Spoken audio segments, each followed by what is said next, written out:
Bom, vamos mergulhar logo de cara nisso. Sejam muito bem-vindos a esta análise detalhada sobre um dos aspectos mais fascinantes e, verdade seja dita, mais dolorosos do comportamento humano. Na nossa explicação de hoje, vamos abrir a caixa preta da mente, baseados no trabalho do Dr. Carl Buchheit sobre a PNL transformacional. Nossa pegada aqui é de pura curiosidade científica, regada a muita compaixão e zero julgamento.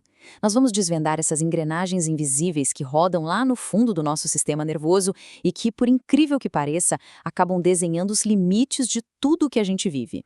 É uma frustração gigantesca e absolutamente universal, né? Quem nunca sentiu aquela sensação terrível de estar patinando no mesmo lugar, repetindo padrões de autossabotagem, mesmo quando a intenção era a melhor possível? Pensa bem, quantas vezes nós mesmos ou pessoas próximas entramos em relacionamentos que terminam exatamente do mesmo jeito trágico, ou fazemos escolhas de carreira que levam direto para o mesmo esgotamento emocional de sempre? E aí a pergunta de US$ 1 milhão sempre aparece. Por que a gente repete o que dói? O que arrasta a gente de volta para os cenários que mais nos machucam, mesmo quando a razão grita que deveríamos correr para o outro lado? Vamos para a seção 1, o mistério da repetição. Afinal, por que as pessoas repetem a dor? E isso nos leva à seção 2, o cérebro da criatura, um verdadeiro conflito neurológico interno.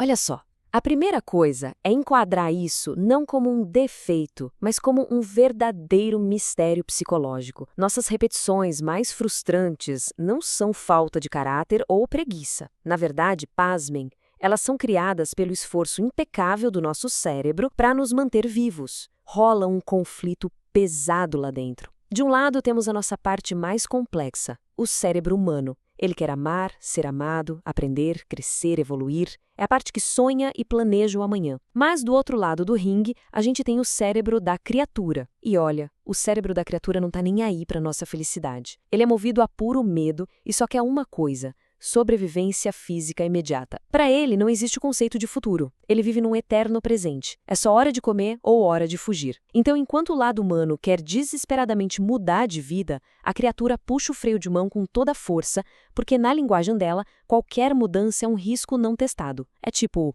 mudança? Não conheço. Pode matar. Fica aí parado. Seção 3, a equivalência de sobrevivência, ou seja, a lógica totalmente falha da sobrevivência.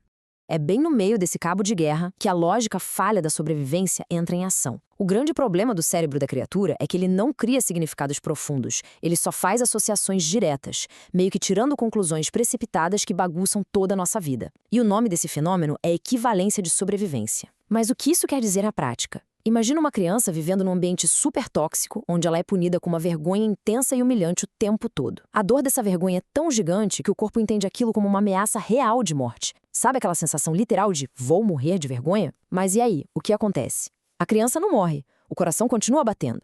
O cérebro da criatura anota na prancheta: ameaça letal detectada, sobrevivemos. E a partir daí, ele cria uma regra de ferro na neurologia. Suportar essa vergonha opressora passa a ser um manual de instruções de como não morrer. A dor do trauma e o ato de continuar respirando viram uma coisa só. Ficam completamente equivalentes.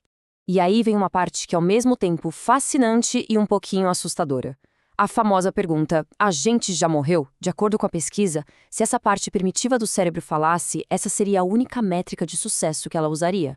É muita ironia, né? O nosso sistema de defesa não pergunta a gente está feliz ou o nosso relacionamento é saudável. Ele só quer saber: já morremos? Se a resposta for não, meu amigo, não importa o quão bizarro ou traumatizante tenha sido o evento, o cérebro dá nota 10 e arquiva a estratégia como sucesso absoluto. Qualquer trauma que a gente consegue passar sem morrer vira imediatamente a tática favorita do sistema nervoso. Dá para ver perfeitamente como essa armadilha vai se montando ao longo da vida passo a passo. Passo 1, acontece a ameaça, geralmente lá na infância, num ambiente vulnerável. Passo 2, o corpo sobrevive. Passo 3, o cérebro entra com a supercola e gruda aquele trauma específico à vitória da sobrevivência.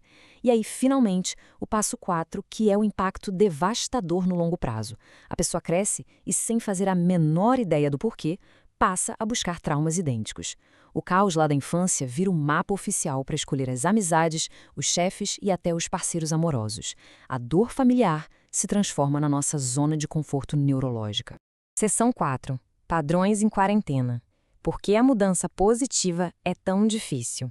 É exatamente por isso que aquele conselho de amigo, força de vontade ou pensamento positivo acabam falhando miseravelmente na hora de mudar a vida de verdade. Tem um conceito aqui que vira o nosso bom senso completamente de cabeça para baixo. As situações pacíficas e não ameaçadoras são sentidas pelo corpo como letais simplesmente porque elas não são perigosas.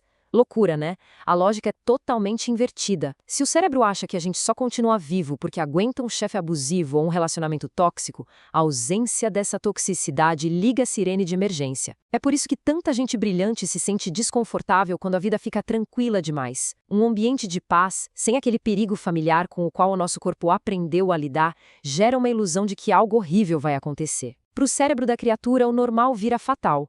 E o mais impressionante é que esses padrões são trancafiados numa espécie de quarentena, um cofre absoluto. Eles ficam completamente blindados contra qualquer aprendizado ou experiência nova que a gente tenha na vida adulta. Uma pessoa que tem a crença estrutural de que não tem valor, por exemplo, pode ganhar um prêmio Nobel, que o cérebro dela vai apenas interpretar assim: nossa, pelo jeito pessoas sem valor também ganham prêmios. São impressões neurológicas fixas. A nossa mente consciente não tem nem a senha de acesso a elas.